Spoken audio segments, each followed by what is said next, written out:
ہم نے گورنمنٹ کے ساتھ کون سا عہد کیا ہے جو ان کا قانون ماننا ہے؟ گورنمنٹ کے ساتھ تمہارا کوئی عہد نہیں ہے، ہمارا عہد ہے آئین کے ساتھ، جس ملک میں ہم رہ رہے ہیں۔ گورنمنٹ کے ساتھ تو نہیں، گورنمنٹ تو آنے جانی چیز ہے۔ ہمارا عہد ہے سٹیٹ کے ساتھ۔ سٹیٹ اپنی جگہ رہتی ہے، اس کے ملازمین چینج ہوتے رہتے ہیں، یعنی آج ایک پرائم منسٹر ہے سٹیٹ کا، کل کوئی اور آ جائے گا، لیکن وہ منصب اپنی جگہ ہے۔ آج ایک آرمی چیف ہے، کل کو کوئی اور آ جائے گا، وہ منصب اپنی جگہ ہے۔ سٹیٹ اپنی جگہ رہتی ہے، بندے آتے رہتے ہیں، ڈیوٹیاں پوری کر کے چلے جاتے ہیں۔ تو سٹیٹ کے قانون کی پابندی، جب آئین آپ کے حقوق کی حفاظت کرتا ہے اور آپ جوڈیشری میں اپنا کیس لے جاتے ہیں، خصوصاً اب آپ کو اس حکومت میں تو تھوڑا اندازہ ہو گیا ہوگا کہ ایک لمحے کے لیے آپ سوچیں کہ جوڈیشری نہ ہوتی تو پی ٹی آئی کا کیا کچومر نکلنا تھا۔ تو عدالتیں اس پرفتن دور میں بھی بہرحال ایک عام آدمی کے لیے داد رسی کا ذریعہ ہیں، اگرچہ یہ عدالتیں بالکل آخری نمبر پہ آ رہی ہیں دنیا میں۔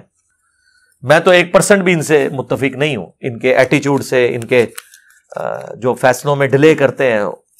اندازہ کریں عام بندوں کے کیس 5-5 10-10 سال ان کی تاریخیں نہیں لگتی ہیں، اور پولیٹیشنز کا رات کو کیس ہوتا ہے، صبح جناب وہ پٹیشن فائل ہوئی ہوتی ہے اور سماعت بھی مقرر ہوئی ہوتی ہے۔ دیکھا نہیں آپ نے یار؟ مطلب باقی لوگوں کے کوئی کیسز نہیں ہے۔ جو سب سے پہلے تو ان کو چاہیے پرائورٹی پہ 1 مہینے کے اندر سپریم کورٹ کا کام ہے کہ جتنے قتل کے کیسز ہیں ان کا فیصلہ کریں۔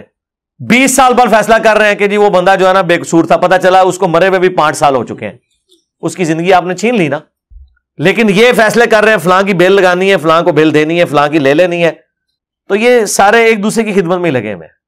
ادارے جو ہیں وہ پولیٹیشنز کے بینیفیشری ہیں، پولیٹیشنز اداروں کے بینیفیشری ہیں۔ ایک دوسرے کے ساتھ ہی بات، دنیا وہی ذلیل ہو رہی ہے۔ ان لوگوں کے معاملات دیکھ لیں تو معاملات کو جوڈیشری میں لے کے جانا ہے، خود نہیں برائی کا بدلہ اتنے لیول کی برائی آپ نے کرنی۔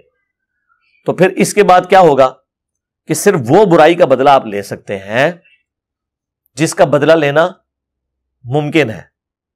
اب ایک بندے نے آپ کی غیبت کر دی ہے تو اب آپ جا کے اس کا منہ تو نہیں توڑیں گے نا، ایک اخلاقی برائی ہے نا، تو آپ اپنی کلیریفیکیشن دے دیں۔ اور لیکن کیمرے پہ آ کے نہ دیا کرو، لڑائیاں تو اڑیاں اپنی ہوندی ہیں، آ کے کیمرے تے چڑھ جاندے ہو، ٹھیک ہے جی، آ کے تلے کمنٹس مارنے شروع کر دو، مینوں معاف رکھیا کرو سارے، ہاں اپنی لڑائیاں آپ لڑیا کرو۔ یہ کام نہ کرے جو اس آیت میں آگے لکھا ہوا ہے کہ اگر معاف کر دو تو تمہارا اجر اللہ کے حضور پکا ہے، تو معافی کی روش اختیار کریں۔ باقی جو ذہنی تکلیف ہے اس کا جواب ذہنی تکلیف سے ہی دیا جا سکتا ہے، لیکن ظاہر ہے پھر یہ مشکل چیز ہے کہ آپ اسی لیول کی برائی کریں۔ یہ اب کون دعویٰ کر سکتا ہے کہ اگر میرے ساتھ کسی نے کوئی برائی کی اور میں ایگزیکٹلی ناپ کے اتنے لیول کی برائی اس کے ساتھ کروں گا؟ ادھر تو بندہ کہتا ہے اینٹ کا جواب پتھر سے دوں گا۔ تو بہتر یہ ہے کہ معافی کی روش اختیار کریں۔ البتہ جو جرائم ہیں جن کی حدود آئی ہیں، جیسے قتل ناحق، چوری، اس طرح کے معاملات جو جوڈیشری میں جانے چاہیے وہ آپ لے کے جائیں، وہ آپ کا رائٹ ہے۔ اور قتل کے بارے میں تو اللہ تعالیٰ نے معاف کرنے کو ناپسند فرمایا ہے، یا یہ کہہ لیں کہ پسند نہیں فرمایا، یہاں تک فرمایا وَلَكُمْ فِي الْقِصَاصِ حَيَاةٌ يَا أُولِي الْأَلْبَابِ، قتل کے بدلے قتل میں انسانیت کی زندگی چھپی ہے اے عقل مندو، یعنی قتل کے مقدمے کی پیروی کرو۔ اسی لیے سورہ مائدہ میں آیا نا کہ جس نے بھی ایک جان کو ناحق قتل کیا سوائے 2 استثناء کے، قتل کے بدلے قتل وہ بھی جوڈیشری کے تھرو، یا فساد فی الارض وہ بھی جوڈیشری کے تھرو، تو گویا اس نے پوری انسانیت کا قتل کیا، اور جس نے ایک انسان کی زندگی بچائی گویا پوری انسانیت کی زندگی اس نے بچا لی۔